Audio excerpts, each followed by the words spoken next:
హైదరాబాద్ లో first Ayushman Bharat tie up గల కంటి hospital Babaji Netralaya eye hospital. Cataract, retina, glaucoma, LASIK చికిత్సలు చేయబడును.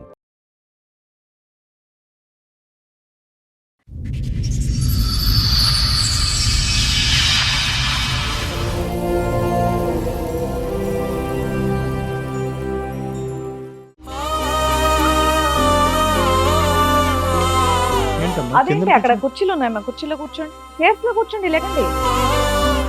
ఎందుకు మేడం పైన కూర్చోవచ్చు కదా మేడం.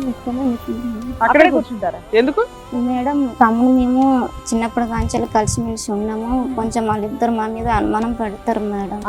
అక్రమ సంబంధం అని కలుపుతున్నాడు మేడం మా డాడీ. ఎవరికి? మా ఇద్దరిని. ఏంటి అన్న చెల్లెల మధ్యన? అవును సార్. వీళ్ళు ఏం చేసిర్రంటే రోజు వీళ్ళ కొద్ది వీళ్ళు వెళ్ళిపోతారు. వీళ్ళు రూమ్ లో అన్ని తిరుగుతుంటారు. అసలు వాళ్ళగా ఆ మాట అన్నావా లేదా? అసలు వాళ్ళ మీద ఆ మాట అన్నావా లేదా?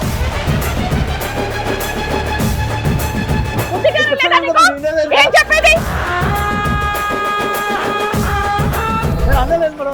పిల్లలు అబద్ధం చెప్తారా? పిల్లలు అబద్ధం చెప్తారయ్యా? అన్నారా లేదా? లేచి లాగి చెంప మీద ఒకటి కొట్టు. లేకు నువ్వు, లేకు, చేస్తాను.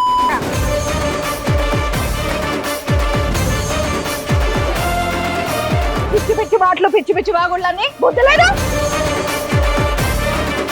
పిల్లల కోసమే వాళ్ళ కోసమే నేను త్యాగం పోరాబాయ్, నువ్వు అక్కడి నుంచి ఇక్కడ కంపు కొడుతుంటే దొబ్బుతున్నావు. నన్ను ఏం మాట్లాడుతున్నావు నువ్వు? పిల్లల మధ్యన అక్రమ సంబంధం అంటగట్టే ఆ స్థాయికి ఎప్పుడు ఎదిగావు? పచ్చి తాగిపోతు మేడం, పచ్చి అబద్ధాలు, పచ్చి తాగిపోతు. ఒక చీర కట్టుకుంటే అనుమానం మేడం, ఫోన్ ఎంగేజ్ వస్తే అనుమానం, వీడికి ఎవరితో మాట్లాడుతున్నావు ఏంటని చెప్పానని. మేడం మరి ఉద్యోగం చేస్తాంటే నాతో మాట్లాడుకు నువ్వు. నాతో మాట్లాడుకు నువ్వు. ఏదైనా ఉంటే వాడితో మాట్లాడుకో. ఆ పిల్ల అక్కడ కూర్చొని వణికిపోతుంది. ఆ అమ్మాయి ఎంత డిప్రెషన్ లో ఉందో నీకు అర్థం అవుతుందా? నమస్తే, సుమన్ టీవీ సమర్పిస్తున్న పద్మవ్యూహం కార్యక్రమానికి స్వాగతం. మరి ఈ కార్యక్రమంలో మనతో పాటు ఉన్నారు ప్రముఖ హైకోర్టు అడ్వకేట్ రమ్య ఆకుల గారు. నమస్తే మేడం. నమస్తే. ప్రముఖ సైకియాట్రిస్ట్ డాక్టర్ కళ్యాణ్ చక్రవర్తి గారు. నమస్తే సార్. నమస్తే మేడం. ఎప్పుడు ఎక్కడ విననటువంటి ఒక గాథ ఈ వేదిక మీద చెప్పుకోవడానికి ఒక కుటుంబం మొత్తం కూడా వస్తోంది. సార్, మేడం, అసలు వాళ్ళ సమస్య ఏంటో అడిగి తెలుసుకుందాం. రండి. నమస్తే. నమస్కారం. ఏంటమ్మా? అదేంటి అక్కడ కుర్చీలు ఉన్నాయమ్మా, కుర్చీలో కూర్చోండి, చైర్స్ లో కూర్చోండి, లేకండి. ఎందుకు నేను పైన కూర్చోవచ్చు కదా, కింద ఎందుకు కూర్చున్నాను? మేము ఎవరిని కింద కూర్చోబెట్టాం, అక్కడే కూర్చుంటారా? ఎందుకు? మీ అమ్మ నాన్న వాళ్ళు? అవును మేడం. మేడం తమ్ముడు మేము చిన్నప్పుడు కాంచెలు కలిసిమెలిసి ఉన్నాము, కొంచెం వాళ్ళిద్దరు మా మీద అనుమానం పడతారు మేడం. అక్రమ సంబంధం అని కలుపుతున్నాడు మేడం మా డాడీ. ఎవరికి? మా ఇద్దరిని. ఏంటి అన్న చెల్లెల మధ్యన? అవును సార్. ఏం మాట్లాడుతున్నారు? అడిగాను మేడం డాడీ వాళ్ళమ్మని. మేడం నేను అక్రమ సంబంధం అని చెప్పలేదు మేడం. వీళ్ళు ఏం చేసిర్రంటే రోజు వీళ్ళ కొద్ది వీళ్ళు వెళ్ళిపోతారు. వీళ్ళు రూమ్ లోనే ఉండిపోతారు. హోంవర్క్ అంటారు, అన్ని తిరుగుతుంటారు. కానీ ఏ రోజన్నా వీళ్ళను నేను ఒక మాట ఇంకా అనలే. రోజు నా జీతంతోనే వీళ్ళకి అన్ని ఏది కావాలంటే ల్యాప్టాప్లు కానీ, సైకిళ్ళు కానీ, బైకులు కానీ, మోటార్ సైకిల్ కానీ ప్రతి ఒక్కటి వీళ్ళకి తీపిచ్చి ఏదైనా తక్కువ చేస్తానేమో అడగారు మేడం. తండ్రిగా అది మీ బాధ్యత, మీరు చేశారు. కానీ వాళ్ళు అన్న మాటకి నాకు నిజంగా నేను షాక్ అయిపోయాను. నోట అక్రమ సంబంధం లేదు మేడం. ఆ రోజు తాగిన మబ్బులో గబికిన అన్నానే తప్ప గబుక్కున కూతుర్ని కొడుకుని అంటారా? గబుక్కుని అంటారా? అలాగా మేడం వాళ్ళు అనుకోలేట అపార్థం చేసుకున్నారు. మేడం తాగి ఊకలు ఇంట్లో వెళ్ళి చేస్తాడు మేడం. చేస్తుంది. ఏమా నువ్వేం చేస్తున్నావు? ఏం చేయను మేడం, వాడేమో పనికి వెళ్ళడం మేడం. అంత అబద్ధమే, వాడు పనికి వెళ్ళడం ఏమి చేయడు మేడం. నువ్వేం చేయాలి? ఆ మాట అన్నావా లేదా? దోసలాల మీద ఆ మాట అన్నావా లేదా? ఏం చెప్పేది? పిల్లలు అబద్ధం చెప్తారా? పిల్లలు అబద్ధం చెప్తారయ్యా? మేడం వీళ్ళ పిల్లలను తన మాటలనే నెక్కించుకొని మాట్లాడతాను మేడం. పిల్లలంతా వాళ్ళే తీసుకొని వెళ్ళిపోతాను. నేను అవన్నీ అనట్లేదు. వాళ్ళిద్దరి మీద నా మాట అన్నావా లేదా? అదొక్క చెప్పు. మేడం అన్నాడు సార్. చెంప మీద ఒకటి కొట్టు. నువ్వు లేకు, చేస్తానా కొడగా? నువ్వేది కొడుకున్నావు? వినట్లేదు మమ్మల్ని కూడా పిచ్చి పిచ్చి మాటలు, పిచ్చి పిచ్చి వాగుళ్ళని బుద్ధలేదా? వాళ్ళు మాట్లాడే మాట పెట్టుకుంటారు కానీ కనీసం నా మాట అన్నావా లేదా? నా అన్న చెల్లెల్ని సొంత తండ్రి అయి ఉండి కాదమ్మా, పిల్లలు నువ్వు తీసుకుని వెళ్ళిపోవచ్చు కదా, నువ్వు అట్లా తండ్రి దగ్గర మేడం, వదులుతానని ఎలా ఆ, అన్నావు కొడుకుని? లేదు మేడం. తెలుసులేండి మేడం నేను. సరే నాన్న, మీరు మాకు న్యాయం చేయమని వచ్చారు కదా, అక్కడ కూర్చోండి మా మీద రెస్పెక్ట్. మీరు ఇటు రండి అమ్మా. మా మీద నమ్మకంతోనే వచ్చారు కదా మీరు. అవును సార్. మేము చెప్పిన మాట వినండి సార్ please. నేను తాగడం లేదు సార్, పిల్లల కోసమే వాళ్ళ కోసమే నేను త్యాగం ఏ చేసుకున్నా. పోరా బై, నువ్వు అక్కడి నుంచి ఇక్కడ కంపు కొడుతుంటే దొబ్బుతున్నాను. ఏం మాట్లాడుతున్నావు నువ్వు? సార్ నిజం సార్, తను అడగండి సార్, ఎన్నిసార్లు నుంచి ఊరుకోరా, నేను అంటున్నా. మాట్లాడావు కానీ పచ్చి మా తాగుపోతాడా? కెమెరా ఉందని చెప్పి నేను ఆగాను, కొడతాను మళ్ళీ చెప్పు కొడతాను మళ్ళీ. ఇంకా పిల్లలు అబద్ధం చెప్తారా? నేను అబద్ధం చెప్పా, పిల్లలు అబద్ధం చెప్తారా మేడం? వాళ్ళు అబద్ధం చెప్తారా మేడం? కొంచెం పిల్లల చెప్పండి. చేత ఆవిడ అలా చెప్పించిందంట. నేను చెప్పిస్తాను మేడం, వాళ్ళు పాల దగ్గర పసిపిల్ల మేడం. సరే మరి ఆ రోజు ఏం మాట్లాడారు? మాట్లాడరే. సరే ఒక్క నిమిషం, మీ స్టోరీ ఏంటి, ఎందుకు ఇలా జరిగింది, మీ ఇంట్లో ఇట్లా ఉండడానికి కారణం ఏంటి? మేడం పనికి వెళ్ళడం మేడం. ఎన్ని సంవత్సరాలు అయింది మీ పెళ్ళై? 20 ఏళ్ళు అయింది మేడం మా పెళ్ళి. ఇద్దరు పిల్లలా? అవును మేడం. మీ ఆయన ఏం చేస్తాడు, నువ్వేం చేస్తావు? ఇవి ప్రైవేట్ పనే మేడం, సెక్యూరిటీ గార్డ్ చేస్తాడు పనికి. వెళ్ళడం మేడం, పనికి వెళ్ళడం, పనికి వెళ్తానని చెప్పి వెళ్తాడు, తిరిగి వచ్చేస్తాడు. జీతం ఇవ్వడం ఏమి ఇవ్వడు మేడం. నేను మా అమ్మోళ్ళు కొంచెం పెట్టిన తీసుకొచ్చిన దగ్గర నేను చేసుకుని మొదటి పెట్టుకుంటూ నుంచి వచ్చాను ఇంతేనా? మేడం. తాగుతాడా? అంతే సార్, మొదటి నుంచి అంతే. వీడు చెప్పాను పచ్చి అబద్ధాలు సార్, సార్. మొదటి నుంచి అసలు లేదు పచ్చి సార్. అబద్ధాలు. పోనీ మధ్యలోంచా? ఈ మధ్యన ఒక రోజు పిల్లల మధ్యన ఈ గొడవ అక్రమ వల్ల- సంబంధం అంటగట్టే ఆ స్థాయికి ఎప్పుడూ ఎదిగావు. సార్ నేను అనలేదు సార్, వాళ్ళ పిల్లల్ని అడగండి సార్ పూర్తిగా, ఒకసారి అడిగి కనుక్కోండి సార్, సార్. ఎంత భయపడుతుందయ్యా, నేను మొహం చూడడానికి కూడా భయపడుతున్నా చెప్తున్నా ఒకసారి. సార్, మేడం తాగొచ్చి చెప్తున్నారు కదా, గొడవ కొంచెం. పెట్టుకుంటారు మేడం. ఆ, ఆ, ఊక అసలు నిద్రపోనియారు, ఏం చేయాలి, తిండి కూడా తిననియారు, ఊక గొడవ పెట్టుకుంటారు. ఆ. కాదమ్మా, ఎన్ని సందర్భాల్లో ఏందిరా మీ నాన్న- నాన్న ఏయ్, అంత మాట? ఏయ్, సార్ ఆగయ్యా, గొంతు అమ్మాయిని ఎత్తుకో, మాట్లాడు. తాగు. keep quiet, shut up. అమ్మాయిని మాట్లాడండి. అమ్మా, ఎన్ని సందర్భాల్లో ఈ చండాలపు మాటలు వచ్చినాయి మీ నాన్న నోట్లోంచి? చాలా సార్లు అన్నాడు, అప్పుడు ఈ మధ్యలోనే అన్నాడు, అంత ముందు బాగానే చూసుకున్నాడు. మత్తు దిగి ఎక్కి బుర్ర డాష్ అయి ఉంటది నీకు. ఏంటమ్మా అసలు ఇంట్లో కష్టం ఏంటి? నాన్న పని చేస్తాడా చేయడా మీ నాన్న? నాన్న ఊక తాగొచ్చి బయట తిరుగుతాడు, అమ్మ వచ్చేసరికి ఊక గొడవ పెట్టుకుంటారు, ఇక అంతే మేడం. ఇక ఏం ఇంట్లో చేయలేము. ఖర్చులు అవన్నీ చూస్తున్నాడా చూడ్డా? ఏం చూడదు మరి ఇల్లు ఎలా మేడం. గడుస్తుంది మీకు? మా మమ్మీ ఇక బయట నుంచి వెళ్ళి ఇక ఏదో ఒకటి చేసి పెడుతుంది మేడం. ఏమ్మా ఎలా వస్తాయమ్మా? మీరేం నేను జాబ్ పని చేస్తాను చేస్తున్నారు? మేడం, ఇంట్లో పని చేస్తాను మరి మేడం. అప్పుడు అదే వదిలేయొచ్చు కదా, ఇంత దిగజారుడు రోజు మేడం ఆ పిల్లలు నరకం పడుతున్నారు ఆయన మేడం తాగుబోతనం నేను వల్ల. మారతాడు అని చెప్పి ఒక్కొక్క అవకాశం ఏదో ఇద్దామని అన్నా ఇప్పుడు చెల్లెల్ని దాకా మేడం అనేసేది. నేను ఇప్పుడు దాకా అన్నా ఓపిక చెల్లెలు పట్టాను మేడం. రేంజ్ కి దిగజారిపోయాడు ఇప్పుడు దాకా కదా. ఓపిక పట్టాను మేడం, నిజంగా. మళ్ళీ పోలీస్ కేసులు పెట్టుకుంటే మళ్ళీ తప్పదు. మా అమ్మ వాళ్ళు ఏం చెప్పారంటే తప్పదమ్మా అడ్జస్ట్ అవ్వని చెప్తుంటే ఇప్పుడు దాకా అలాగే వచ్చాను మేడం. ఇంకా నా వల్ల కాదు మేడం. ఓపిక పట్టేది మీరు కాదమ్మా, ఆ పిల్లలు ఆడ పట్టారు. మొహం చూసా సార్, నేను ఎంతో ఆఖరికి మొహం చూసాను, పిల్లలు సార్. ఇంకా ఇటువంటి స్టేట్మెంట్ విన్న తర్వాత జీవిత కాలంలో మళ్ళీ ఒక పెళ్లి చేసుకోరు, ఆ ఆడపిల్లకు ఒక మొగుడు అనేటటువంటి అంశం కూడా రాదు. అన్ని కూడా కట్ చేసేసాడు. నీ ఓపిక గొప్ప అని అనుకోద్దు. నా మీద అనుమానం సార్ వీడికి, నా మీద అనుమానం. నువ్వే పోషిస్తున్నావు ఇంట్లో ఉండగా అవును పిల్లల్ని, ఆయన వదిలేసి పిల్లల్ని తీసుకుని బయట అందుకే ఉండొచ్చు కదా. మేడం మీ దగ్గరకు వచ్చి. పంచుకుంటామన్నారట ఎందుకు? కాదు మేడం, అంటే నేను మరి మేడం, నాకు వచ్చే జీతానికి ఉద్యోగం అరే ఇప్పుడు కూడా మేడం, నువ్వే పోషిస్తున్నావు మేడం, కదమ్మా. ఉద్యోగం చేస్తుంది అన్నారు కదా, మరి ఉద్యోగం చేస్తే నాతో మాట్లాడకు నువ్వు, మేడం ఒక నాతో నిమిషం నేను చెప్పేది వినండి మేడం. మాట్లాడకు, నాతో మాట్లాడకు నువ్వు. ఏదైనా ఉంటే ఆడితో మాట్లాడుకో. పచ్చి తాగుబోతు మేడం, పచ్చి అబద్ధాలు, పచ్చి తాగుబోతు. ఏమైనా అలా? నీ ఒక చీర దగ్గర- కట్టుకుంటే అనుమానం మేడం, ఫోన్ ఎంగేజ్ వస్తే అనుమానం, వీడికి ఎవరితో ఆ చీర మాట్లాడుతున్నావు తెచ్చింది ఏంటని ఎవరు మేడం? చెప్పాను. నేను కాదా? చీరలు తెచ్చింది కనుక ఫోన్లు మరి తెచ్చింది ఏం నేను చేయమంటారు కాదా? మేడం? వీడు వెళ్ళాడు, పిల్లల్ని పెంచాలి, పనికి వెళ్ళాలా వద్దా మేడం? మీరు చెప్పండి. పిల్లల్ని మీరు పెంచడం తల్లి చెప్పండి. బాధ్యత కాదా మేడం? పిల్లల్ని పెంచడం తల్లి బాధ్యత కాదా మేడం? నీ వీడు బాధ్యత తాగి ఏంటి? తిరుగుతాడు మేడం, వీడు రోడ్ల నీ మీద. బాధ్యత ఏంటి? నా బాధ్యత నేను పిల్లలు కూడా ఈ సకలం పెట్టుకోలేకుంటున్నాం కదా, నోటికొచ్చినట్టు తీసుకొచ్చి అన్ని వాగడం. పెడుతున్నాం కదా. నోటికి వచ్చినట్టు వాగడం. లేదు మేడం, ఊక మా మమ్మీని తిడతాడు మేడం. రోజు ఎందుకు తాగుతున్నావు? అంత డబ్బులు ఎక్కడే నీకు? అదేదో ఇంట్లోనే ఇస్తే సరిపోయేది కదా. నేను ఇస్తానే ఉన్నా పుస్తకానికి మేడం. ఇవ్వడు మేడం. నేను ఇస్తానే పుస్తకానికి ఉన్నా. ఇంట్లో పిల్లల కోర్టు ఫీజు కేసు ఆడికి వచ్చింది తాగడానికి మేడం. డబ్బులు వస్తాయి వీడికి మరి. మేడం పిల్లల ఫీజు ఆడికి వచ్చింది, వాళ్ళ ఖర్చులు నేను వచ్చింది, కడతాను ఫీజు, వాళ్ళ నేను కడతాను, స్కూల్ అడగండి ఫీజు. వాళ్ళని. అడుగు మమ్మల్ని ఏం చూడదు మేడం, ఊక తాగొచ్చి గొడవ పెడతాడు, మా మమ్మీ చూసుకుంటది మేడం. ఆడపిల్ల మేడం, ఆ పిల్లకి ఏదో అవసరమైన ఒక్క బట్టలు నిమిషం. కావాలి. ఏయ్, చెప్పలేదు నేను. ఆగండి ఆగండి. మీరు ఈ చిల్లర పంచాయతీ ఇంటి దగ్గర 20 ఏళ్ల నుంచి అలాగ చూపిస్తున్నారు. మా దగ్గర మీరు ఎంత స్లోగా మాట్లాడితే అంత బెటర్. ఎంత స్లోగా నార్మల్ మనుషులు మాట్లాడుకుంటారు చూడండి, అలా మాట్లాడండి. అందరూ నా బాధ మేడం, ఇంకెవరితో చెప్పుకుంటాను బాధ, చెప్పండి. నా స్లోగా బాధ చెప్పు. మేడం, ఆ మేడం పిల్ల వాళ్ళ దగ్గర అక్కడ చెప్పుకుందామని. కూర్చొని వణికిపోతుంది. ఇంటి దగ్గర అదే దరిద్రం, ఎక్కడికి వచ్చినా అదే దరిద్రం చూస్తున్నాం ఏంటి అమ్మా నాన్నల దగ్గర అని. నువ్వు కరెక్ట్ టైంలో కరెక్ట్ డెసిషన్ తీసుకోకపోవడం వల్ల ఈ రోజున ఆ అమ్మాయి ఎంత డిప్రెషన్ లో ఉందో నీకు అర్థం అవుతుందా? నీ కష్టమేనా ఎంతసేపు? అందుకే అంత మేడం పనికి మాలినోడిని మీ ఎవడు కాళ్ళు entertain కాళ్ళు పట్టుకుంటాను కాదమ్మా, మేడం, అంత మీ కాళ్ళు పనికి మాలినోడిని పట్టుకుంటాను. నాకు మాత్రం వీడితో అంత మాత్రం పనికి వద్దు మేడం. మాలినోడు. నాకు అసలు వీడితో మాత్రం వద్దు మేడం, వద్దు. దయచేసి. అంత పనికి మాలినోడిని ఇంతకాలం ఎందుకు ఎంటర్టైన్ చేసావు? ఇది చాలా రాంగ్ స్టెప్. దేనికన్నా ఒక లిమిట్ హద్దు ఉంటది. ఊక తాగొచ్చి మేము బయటకు పోయినట్టు పోయినా ఊక తిడతాడు మేడం మా నాన్న. నానా ఇంకా అంత డైలాగులు వచ్చే అంత తాగాడు అంటే ఏం చేసి ఉంటాడు ఇంట్లో మాకు అర్థం అవుతుందిగా. ఇంకా బెటర్ మేడం. డైలాగులతో ఉన్నాయి అక్కడ. అంత చేసినానంటే నేను ఆ పాప పేరు మీద రేపు పెద్దన్న పెళ్లి కోసము 5 లక్షలు ఎందుకు ఎత్తి పెట్టాం మేడం, అది వీళ్ళకి ఎవరికి తెలియదు. ఏం లాభం అయ్యా? పిల్లకి అన్నం ఒక 10 అంతా కూడా రూపాయలు పెట్టి కొనుక్కొని రాడు కానీ మేడం, వీడంటే 5 లక్షలు అమ్మా, పెడితే మీరు నమ్మారా అమ్మా. మేడం? బ్యాంకులో చూడిపోక పారి, నేను పెట్టలేదేమో. భోజనం బ్యాంక్ పాస్బుక్ చెప్పి అయ్యన్నది ఇద్దాం పిల్లకి. భోజనం విస్తరలో వడ్డించిన తర్వాత తూ అంటున్నావు నువ్వు. ఏం బ్రతుకిది? అటువంటి మాటలు ఎవరన్నా తండ్రి నోట్లోంచి వస్తాయి ఎంత తాగిన మత్తులో అయినా కూడా. సార్ ఆ రోజు నాది తప్పే సార్, నేను మరి మాట్లాడడం నాది ఇప్పుడు తప్పే. వరకు కాదు అలా అమ్మ నేర్పించింది అన్నావు. అరగంట క్రితం ఒకలా అన్నావు, ఇప్పుడు ఒకలా అన్నావు. మత్తు దిగిందా? పొద్దునేసిన పెగ్గు దిగిందా అప్పుడు? నీ తాగుడు తగలయ్యా. సార్ నేను తాగుతా గానీ పోరా తాగను సార్. స్వామి. ఏమిరా బాబు, జీవితాలు సర్వనాశనం చేసుకుంటున్నారు, పిల్లల జీవితాలు పాడు చేస్తున్నారు. నాన్న మీ అమ్మ నాన్న కలిసి ఉండడం మీకు ఇష్టమేనా? కష్టం కదా. కష్టమే మీ మేడం. కేసులో బెస్ట్ సొల్యూషన్ మీ నాన్న ఎక్కడో అక్కడ పడేసి మీ అమ్మ మీరు కలిసి ఉండడం, మీ నాన్న విడిపోవడం గురించి కాదు. ఏమన్నా 2 మంచి విషయాలు చెప్తారమ్మా మీ ఇద్దరు? అదేం మంచి సార్ ఏం లేదు ఊక సార్. తాగొచ్చి మా మమ్మీని అది కొడతాడు. కాదురా, చిన్నప్పటి తాగుడు నుంచి తప్ప పెంచినాడు ఇంకేమి కదా. మనిషేగా. మంచిగా ఎక్కువ తాగుతాడు మేడం, తాగొచ్చి అమ్మని కొడతాడు, మమ్మల్ని కూడా ఒకసారి ఏదో ఇది తిడుతూ కాకుండా ఉంటాడు. ఇంకేమున్నాయని అడుగుతున్నారు సార్. తాగినప్పుడు మంచిగా ఉంటాడా? తాగినప్పుడు కొంచెం మంచిగా చూసుకుంటాడు, తర్వాత తాగినాక మళ్ళా ఆ, తిడుతాడు. ఇప్పుడు వరకు మీ చదువులు మీ ఇద్దరు చదువుకుంటున్నారా? మరి కొంచెం ఇప్పుడు వరకు బాగానే ఎవరు చదివించారు మీ చదువులు? నాన్న చదివించాడు. నాన్న చదివించాడుగా. అమ్మ అక్కడ ఇక్కడ పనిచేస్తే వచ్చే డబ్బులతో కాదు కదా మీరు చదివింది. మమ్- సరే అన్నమాట తప్పు. నాన్న తాగుడు ఆపించి నాన్న మారుద్దామా లేదంటే విడగొట్టేద్దామా? మారాడు సార్ అసలు, మీకు నమ్మకం లేదా? నమ్మకం లేదు సార్.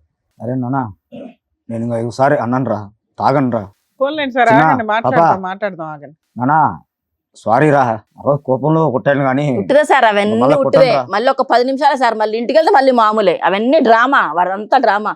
పడి నేను ఉన్నాం సార్, లేదు, పిల్లలు కూడా తెలుసు. మారుతా. 20 సంవత్సరాల డ్రామా ఎవరు నా మాట చూడమన్నారమ్మా విను. నిన్ను? ఇప్పుడు మాట్లాడుతున్నా. నేను మారుతా, ఒకసారి ఛాన్స్ ఇవ్వు. అవ్వదు మేడం ఇవన్నీ. దయచేసి నాకు వీడికి నుంచి విడాకులు ఇప్పించండి మేడం, ప్లీజ్ మేడం. ఒక్కడు మిమ్మల్ని కోరుకుంటున్నాను మేడం. ఒక్కసారి నేను చెప్పేది విను. నాకు పిల్లలు 2 కావాలి, ఒకరు ఇక్కడ ఒకరు కాదు. సారీ నాన్న, సారీ రా, సారీ రా అన్నాను రా, ప్లీజ్ రా. డాడీ, నమ్మకం పోయింది అసలు. లేదు నా, ఇంకోసారి అన్నాను రా, వద్దు డాడీ, బంగారు కదరా, రారా. వద్దు డాడీ. కూర్చో స్వామి, కూర్చో, చెప్తాను నేను. సార్ మేడం ప్లీజ్, మనస్ఫూర్తిగా చెప్తున్నా, మనసు కొడుకు బిడ్డని నేను పూర్తి. బాగా చూసుకుంటా. ఏం మనసు ఏం పూర్తి? ఇప్పుడు 20 సంవత్సరాల తర్వాత ఇప్పుడు సడన్ గా ఇక్కడికి వచ్చేటప్పటికి ఇలాగ ప్రత్యక్షమైనటువంటి ఒక పవర్ నీలాపలు వచ్చేసి నిన్ను మార్చేసిందా?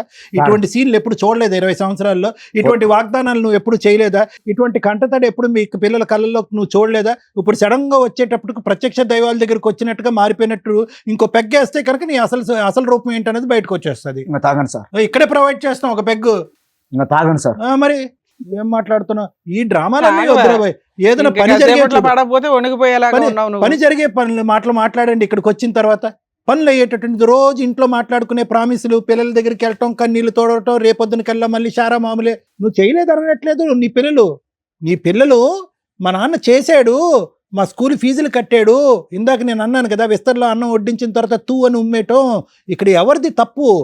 నీ మందు తప్పు. నువ్వు దాన్ని నమ్ముకున్నావు. కుటుంబం, గౌరవం, పరువు, ప్రతిష్ట, సంసారం, జీవితం అనేటటువంటి మాటలు పక్కన పెట్టి మందు బాటలు నమ్ముకున్నావు నువ్వు. మాకు మంచినీళ్ళు ఎలాగో నీకు మందు బాటలు అలాగా.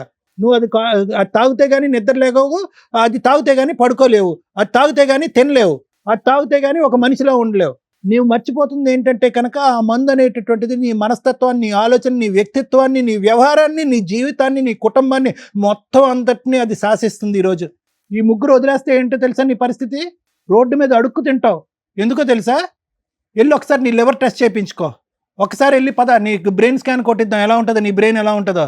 అయిపోయి వాళ్ళు ముగ్గురు లేకపోతే కనుక నీకు ఆఖరి రోజుల్లో చేసేది ఎవ్వరు లేదు. నీ ఆఖరి రోజులు వచ్చేసినాయి, అయిపోయినాయి. నీ కళ్ళు పసుపుగా మారిపోయినాయి. వెళ్ళి చెక్ చేయించుకో ఒకసారి, బ్లడ్ టెస్ట్ ఛాలెంజ్. ఒక ఛాన్స్ ఇప్పించండి సార్. ఏం ఛాన్స్ ఇప్పించాలి? మరి ఏం బ్రతకడానికా?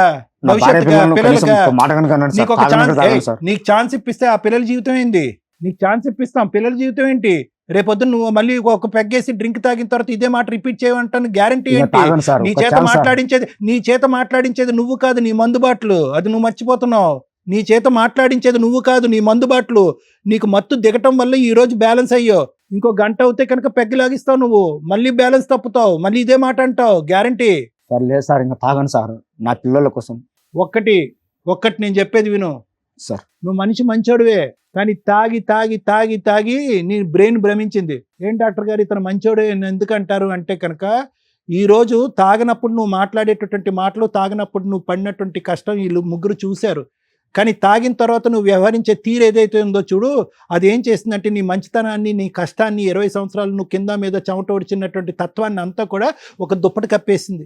లేదంటే నువ్వు ఈరోజు ఇక్కడ కూర్చుని నా కుటుంబం కావాలని నువ్వు అడుక్కో, నీ కుటుంబం కావాలని నువ్వు అడుక్కుంటున్నావు అంటే నీలో కూడా ఒక మనిషి ఉన్నాడు, ఒక మానవత్వం ఉంది. కానీ మందు అనేటటువంటి మత్తులో నువ్వు అందులో కూరుకుపోయావు. అదే జీవితం అని అనుకున్నావు. వీళ్ళెవరూ కనిపించట్లేదు. నీకు పనికిరాని ఒక 2-3 స్నేహితులు ఉంటారు. రారాబాయి తాగుదాం, ఎలాగ నువ్వు మారిపోయినా నువ్వు అనుకుంటున్నావు. ఎవడో డాక్టర్ ఎవడో చెప్పినంత మాత్రం నువ్వు మారిపోతావా, మేము తాగి మేము హ్యాపీగా లేవా, మాకు పిల్లలు లేరా అని చెప్పి కొంతమంది ఇన్ఫ్లుయెన్స్ చేస్తూ ఉంటారు. చూడు కూసే గాడిదలు వచ్చి మేసే గాడిదల్ని, ఆ బ్యాచ్ మధ్య తిరుగుతున్నావు నువ్వు. ఆ బ్యాచ్ని కట్ చేసుకో, నిజంగా ఒక మనిషిలా మారు. ఈ వేదిక అందు గురించే, ఇలా అరుచుకునే దాని గురించి కాదు. ఇప్పుడు ఏ విధంగా ఆ పిల్లలకి ఏమని చెప్పి ఒక నమ్మకాన్ని కలగజేస్తాం మేము. అమ్మా మా మాట నమ్మండి అమ్మా, మీ నాన్న రేపటి నుంచి మారిపోతాడు, డాక్టర్ కళ్యాణ్ చక్రవర్తి ఏదో కౌన్సిలింగ్ చేసేస్తాడంటే ఏ స్థాయి కౌన్సిలింగ్, ఏ స్థాయి ట్రీట్మెంట్ 20 సంవత్సరాల పాటు తాగుడిని మానిపిస్తుంది. చాలా కష్టం. మీ నోట్లోంచి ఆ మాట జారిన తర్వాత ఆ మానసిక పరిస్థితిలో ఆ పిల్లల బ్రెయిన్లోంచి ఆ మాట జీవితకాలంలో తీలేం. పోయింది నీ మీద రెస్పెక్ట్. పిల్లానికి అక్రమ సంబంధం కడుతున్నాం అంటే కనుక సహజంగా మేము తాగేటటువంటి మగాళ్ళు ఆ విధంగా భార్యల మీద అనుమానం పట్టడం అనేది చూస్తాం. ఈ సతీమణులు ఏమో అలాగే భరిస్తూ ఉంటారు. పిల్లలు ఈ చండాలం వినేంత వరకు భరిస్తారు. ఇప్పుడు నాకు విడాకులు ఇవ్వండి వెళ్ళిపోనంటే ఎవడు విడాకులు ఇచ్చేది? నువ్వు ఎప్పుడో తీసుకుని పారిపోవాలి నీ పిల్లల్ని చంకనెత్తుకుని. అప్పుడు అతను దెబ్బకి దారిలోకి వచ్చి ఉండేవాడు. లేదంటే కాళ్ళు చేతులు కట్టేసి ఒక 12 రీహాబిలిటేషన్ సెంటర్లు ఉన్నాయి సిటీ మొత్తం మీద, ఎక్కడికో తీసుకెళ్లి పడేస్తే వాళ్ళు కడిగి మళ్ళీ ఉతికి నీకు ఇస్తారు. ఈ దరిద్ర కొట్టి మాట విన్న తర్వాత పిల్లల్ని ఏం కాపాడుతా? అయిపోయింది జీవితాంతం. వాళ్ళ పిల్లలకి ఒక తండ్రిని రెస్పెక్ట్ పోయింది. ఆ 20 years పాటు అతను కష్టపడినటువంటి కష్టం అంతా కూడా బూడిదలో పోసిన పన్నీరు అయిపోయింది. ఏంటి భూదేవంత ఓపిక నీకు? నీ ఓపికే ఈ పరిస్థితికి తీసుకొచ్చింది. మనిషిని మార్చలేదు, నువ్వు నిర్ణయం తీసుకోలేదు. మారతాడు మారతాడమ్మా? సార్ దానికోసం ఇంతకాలం వెయిట్ చేశాను సార్. ఏం వెయిట్ చేసి పిల్లలు ఒప్పుకున్నా సార్, నాకైతే అమ్మా ఏం మాట్లాడతావు? ఎందుకు ఈ పనికిరానటువంటి మాటలు? నేను నరకాన్ని చూశాను. ఇప్పుడు రేపొద్దున పిల్లలు నీ కళ్ళు ఎదుర్కొంటే నిలబడి ఈ మాట విన్నందుకేనమ్మా నీ ఓపిక పనికొచ్చింది మా జీవితానికి అంటే ఏం చేస్తావు?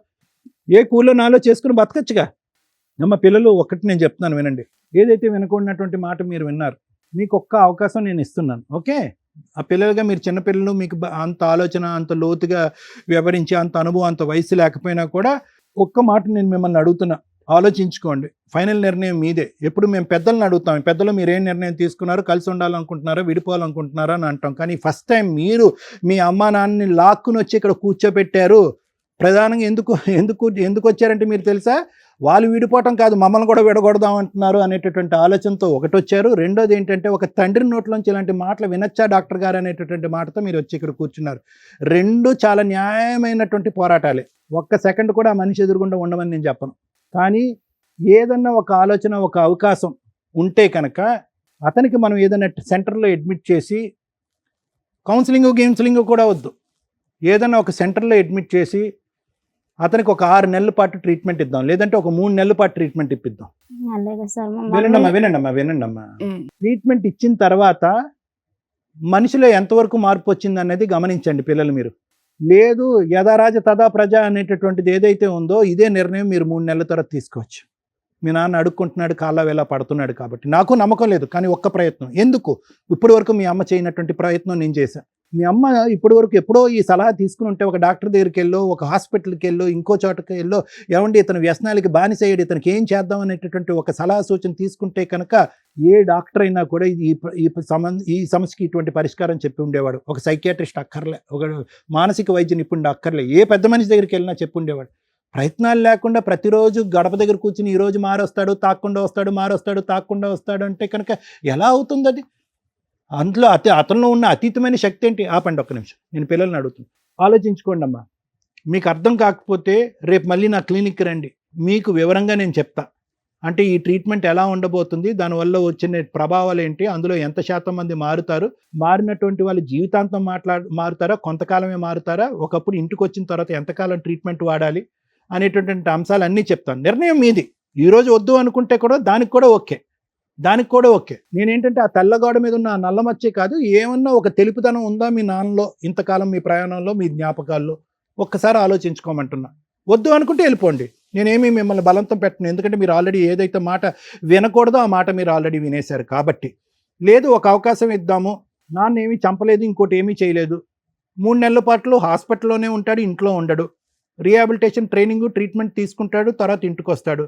మారిన మనిషి కింద వస్తే కనుక యాక్సెప్ట్ చేయండి. వద్దనుకుంటే మీ దారి ఏ నిర్ణయం అయితే ఈరోజు ఈ వేదిక వచ్చారో అదే నిర్ణయం తీసేసుకోండి. వద్దు సార్ అంత ఓపిక ఓర్పు మాకు సహనం లేదు, చూడవలసిన దరిద్రం అంతా చూస్తాను, ఇంకో 3 నెలలు అంటే 30 సంవత్సరాలలాగా మాకు అనిపిస్తుంది అంటే ఇప్పుడే విరమించుకోండి, రిజైన్, సైన్ ఆఫ్, అంతే. అంతే. Thank you thank you. Madam. కొత్తగా ఉందా, కొత్తగా వింటున్నారా? 100 ఇళ్ళు తీసుకుంటే 99 ఏళ్లలో ఇదే పంచాయతీ. ఏమ్మా మీ జీవిత కాలంలో ఇంతకాలం చిన్నప్పటి నుంచి ఆ బూతులు వింటున్నారు కదా, ఈ ఒక్క బూతుకే మీరు హర్ట్ అయ్యారా? ఇంతకంటే దారుణమైన బూతులు ఉంటాయి, ఇంతకంటే దిగజారుడు మాటలు ఉంటాయి. తాగుబోతులు అడిక్షన్ తో ఉన్న ఇళ్లల్లో దిగజారుడు బూతులు అనేవి నరాలు తెగిపోయేంత ఖచ్చితంగా జరుగుతూనే ఉంటాయి. అది ఎడ్యుకేటెడ్ ఫ్యామిలీస్ అవ్వనివ్వండి, హైఫై ఫ్యామిలీస్ అవనివ్వండి, లో క్లాస్ ఫ్యామిలీస్ అవనివ్వండి, మిడిల్ క్లాస్ ఫ్యామిలీస్ అవనివ్వండి. ఒక మగాడు తాగి ఇంత దారుణంగా ఉన్నాడు అంటే ఆ ఇంట్లో ఎవ్రీడే పిల్లలకి నరకమే, భార్యకి నరకమే. అమ్మో వచ్చాడురా బాబు, ఇప్పుడేమంటాడో, తిని ఏం వాస్తాడో, ఏం వామిటింగ్లు చేసుకుంటాడో, ఏ బూతులు తిడతాడో, బయటకు తీసుకెళ్ళి ఏం పరువు తీస్తాడో. పరువు తీసుడే టార్గెట్ ఒకటి క్యారెక్టర్ మీద. అది పిల్లల, భార్య, కొన్ని సందర్భాల్లో అమ్మా నాన్న అని కూడా చూడరు. తాగుడు అంత డేంజర్. ఇక్కడ మనం ఎమోషన్ అయిపోయి వీళ్ళ ఒక్కటే కష్టం అనుకోవడానికి, ఈ ప్రాబ్లంని వాళ్ళ ఆవిడే సాల్వ్ చేసుకోగలదు ఈజీగా. ఏ రోజైతే 15 ఏళ్ళు 20 ఏళ్ల నుంచి ఆవిడ నరకం పడుతుందో ఆ రోజే లీగల్గా బయటకు వచ్చి కేసులు ఫైల్ చేస్తే దరిద్రం వదిలించుకోవడం చాలా ఈజీ. కానీ కొంతమంది వెంటనే రెడీ అంటారు, ఏమని, మేడం మేము పోలీస్ స్టేషన్కి వెళ్ళాం, కేసులు వేయడానికి వెళ్ళాం, అక్కడ ఎవరో పట్టించుకోలే, ఈయన తాగొచ్చి గుమ్మం ముందు మేము ఎక్కడ రెంటకుంటున్నామో ఆ ఇళ్ల మీదకి వచ్చి బూతులు తిడుతున్నాడు, అక్కడ పరువు తీస్తున్నాడు, మళ్ళీ కంప్లైంట్ ఇవ్వాలి. లేదా కొన్ని సందర్భాల్లో ఆ వేరే బోట్స్ ఎక్కడ అని తెలుసుకోకుండా జాగ్రత్త పడండి. ఎందుకంటే ప్రతి ఒక్కళ్ళకి ఈ షో అనేది దొరక్కపోవచ్చు, ఈ స్టేజ్ అనేది దొరక్కపోవచ్చు. తాగుబోతులు ఎవరైతే ఉన్నారో ఒక్కసారి మీ భార్యా పిల్లలు మిమ్మల్ని వదిలేస్తే రోడ్ల మీద పడి తిరుగుతూ పిచ్చి వాళ్ళు అయిపోయి, డస్ట్బిన్లు, చెత్త కుండీలు ఉంటాయి చూసారా, అక్కడ పడి ఉండి చచ్చిపోయిన వాళ్ళు బోచుడు మంది. తాగుడు అంత డేంజర్. మీ కుటుంబాన్ని మిమ్మల్ని పక్కన పడేయడంతో పాటు మిమ్మల్ని చాలా ఫాస్ట్గా తీసుకెళ్ళిపోతే మీ కుటుంబం రోడ్లు పాలవుతారు. ఇట్లా కొంచెం ధైర్యంగా ఉన్న ఆవిడ కాస్త బయటకు వచ్చి పిల్లల్ని కాపాడుకుంటుంది. చాలా సందర్భాల్లో ఇక్కడ వాళ్ళ నాన్న ఎంత వరస్టో, కొంత ప్లేస్లో అమ్మ కూడా నాకు వరస్ట్గానే కనిపించింది. పిల్లల్ని పెంచలేను మేడం, ఓ పిల్లని అందుకే అక్కడ ఇస్తున్నా, పిల్లాడిని అక్కడ ఇస్తుందట తల్లిని, ఈవిడిది పెంచలేకపోవడం ఏంటి, అడుక్కు తిని పెంచినా వాళ్ళు గౌరవంగా బతుకుతారు. కొన్ని సందర్భాల్లోనేమో ఆయనేం పోషించాడు మేడం, మేమే పోషించామని మాట్లాడారు ఆవిడ. కష్టం ఆవిడకి చాలా ఎక్కువే ఉంది కాదనట్లా. ఎందుకు సైకాలజిస్ట్ సార్ ఎంతసేపు మీకు చెప్పారు?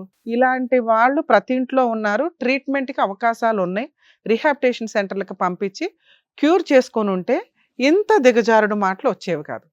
వాళ్ళని అడిగాం, ఎన్నిసార్లు అన్నాడమ్మా, ఒకసారా 2 సార్లా, ఎన్నిసార్లు అన్నా మాట తప్పే కాదనట్లా. ఇంతకంటే వరస్ట్ మాటలు ఉన్నాయి, ఇంతకంటే వరస్ట్ డైలాగులు ఉన్నాయి, ఇంతకంటే వరస్ట్ చేతలు ఉన్నాయి. ఇక్కడ ఒక అమ్మ చేతకానితనం, పిల్లలు బాధితులయ్యారు. ఒక భార్య చేతకానితనం, పిల్లలు బాధితులయ్యారు. ఈమె కరెక్ట్ డెసిషన్ తీసుకొని ఉంటే ఆ పనికిమాలిన వాళ్ళని ఎప్పుడో వదిలేసేది. ఇలా దిగజారి మాట్లాడే ప్రతి భర్త పనికిమాలినోడే. తాగుబోతు భర్తలకి ఇంకా జీవితాలే లేనట్లు. ఎందుకంటే ఇప్పుడు ఈవిడికి సపోర్ట్ చేయబోతున్నాం. ఇక్కడ పిల్లలు నాన్న అంటేనే, అమ్మాయి అసలు చూడండి ఎట్లా కూర్చుందో, వణుకుతుందో ఒక రకంగా. అక్కడ వాళ్ళకి కౌన్సిలింగ్ ఇవ్వాలి. చిన్నప్పటి నుంచి వాళ్ళు నెగిటివ్ మాటలే వింటూ కూర్చున్నారు. బూతులు, చిరాకు, నైట్ ఈవినింగ్ అయ్యిందంటే వాళ్ళకి సినిమానే. ఏ రకంగా ఉండుంటారు ఆ పిల్లలు? మీ కడుపును పుట్టినందుకు ఇంత నరకం అనుభవించాలా? వాళ్ళు ఎలా తయారవుతారు రేపటి రోజున ఈ ఇంట్లోంచి పారిపోవడానికి? రోజు పనికి పోయి వచ్చినప్పుడల్లా ఏదో ఒక గొడవ పెట్టుకుంటారు మేడం. నువ్వు చేస్తున్న పని ఏంటి? అరే బాబు, నీకు ఫేవర్ గా మేము ఎవ్వరం మాట్లాడట్లా, కానీ ఒక మానవత్వం ఉన్న మనుషులుగా నిన్ను మార్చడం కోసం మా వంతు ప్రయత్నం చేస్తాం. ఆగండి అమ్మా. చూడండి మేడం, తాగినప్పుడు ఒక రేంజ్ లో ఉంటారు, తర్వాత కుక్క పిల్లల్లాగా మాట్లాడతారు. యూజ్ ఏముంది నాన్న? ఒక తండ్రిలాగా మాట్లాడండి, ఓ భర్తలాగా మాట్లాడండి. అలా మాట్లాడాలంటే నీకు నువ్వుగా మారాలని రియలైజ్ అవు. ఇక్కడ మేము ఎవ్వరం డైవర్స్ ఇప్పించట్లా. నీ భార్య పిల్లల్ని నీతో పంపించడం కుదరదు. విను, వాళ్ళు బతికుండాలా లేదా? నీ భార్య పిల్లల్ని నీతో పంపించడం కుదరదు. నువ్వు రిహాబ్ సెంటర్లో జాయిన్ అవ్వాల్సిందే. జాయిన్ అయిన తర్వాత మళ్ళీ కౌన్సిలింగ్ మాట్లాడు. అమ్మా ఆపమ్మా ఆపమ్మా. అయితే మేడం జోక్ అమ్మా. చేస్తే ఆపండి. ఏనమ్మా మనిషి తల్లి ఇన్ని సంవత్సరాలు నువ్వు భరించావు, మా దగ్గరికి రాగానే మేము ఇట్లా వెడగొట్టేయాలా? నువ్వేం చేస్తున్నావు ఇప్పుడు వరకు? పిల్లల్ని పంచుకోవడం తెలిసిందే నీకు? మారడండి. అమ్మోళ్ళ ఇంటికి తీసుకుని వెళ్ళిపోయాను మేడం 2-3 సార్లు వెళ్ళిపోవాలా? వెళ్ళిపోయాను. అప్పుడు వచ్చేవాడు మేడం అవునమ్మా, అప్పుడే ఒక వచ్చాడు అడ్వకేట్ ని మేడం. కలిసి అంతే నేను మారిపోతాను అప్పుడు ఒక అనేవాడు. అడ్వకేట్ ని కలిసి విడాకుల కేసు వేసి ఫైట్ చేస్తే అతను రావడానికి కుదరదు. నువ్వు ఆ ఫైటింగ్ చేయలే. నేను వచ్చింది ఆ పిల్లల కోసమే కదా, వాళ్ళు కావాలనే కదా వచ్చింది. నీకు నిజంగా భార్య పిల్లలు కావాలంటే ఫస్ట్ మారు. ఏయ్, మారడానికి కావాల్సిన సపోర్ట్ మా వంతు ప్రయత్నం మేము చేస్తాం. రిహాబిలిటేషన్ యూనిట్ లో జాయిన్ అవ్వు. ఏం మాట్లాడుతున్నావు? ఇప్పుడేం నీకు విడగొట్టట్లేదు కదా? సార్ అయితే సార్ నా పిల్లలు నాకు కావాలి సార్. అవును సార్, కావాలన్నావు కదా, నీకు ఇప్పించాలా వద్దా? ఓ 6 months 1 year నువ్వు రిహాబ్ లో ట్రీట్మెంట్లు తీసుకో, మంచి జాబ్ చేయి, నెలకింత అని వాళ్ళకి పంపించు, అప్పుడు మేము మళ్ళీ పిలిచి కౌన్సిలింగ్ ఇస్తాం. ఓకేనా? మీరు అది ప్రూవ్ చేసుకోండి ఫస్ట్. మీ వైపు మేము మాట్లాడాలి అంటే మీరు 1 year ప్రూవ్ చేసుకోండి. భార్య పిల్లలు చూడకపోతే ఇక్కడేం కొంపలు మునిగిపో, వాళ్ళ శాంతం విడిపోతాం అంటున్నారు. మీకు ఒక లైఫ్ ఇవ్వాలి కాబట్టి మా వంతు ప్రయత్నం మేము ఆలోచిస్తాం. కానీ నాన్న ఒక 1 year మీ నాన్నగారిని ట్రీట్మెంట్ లో అయితే ఉంచుతాం. తర్వాత ఫ్యామిలీ అప్పటి వరకు మీరు ప్రశాంతంగా ఉండండి. 1 year ఈ చెత్త లేకపోతే మీరైతే కూల్ అవుతారు. నాన్నలో మంచి చూశారు, చెడు చూశారు.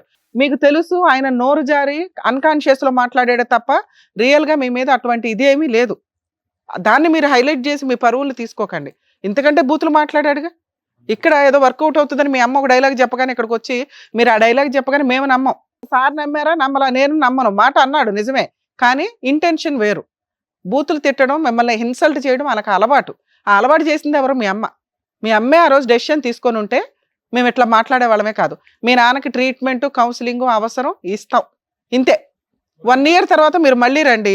మీకు డైవర్స్ ఇప్పించాలా మీ అమ్మకి మీ నాన్నకి, లేదా కలిపి పంపించాలని అప్పుడు కూర్చొని ఆలోచిద్దాం.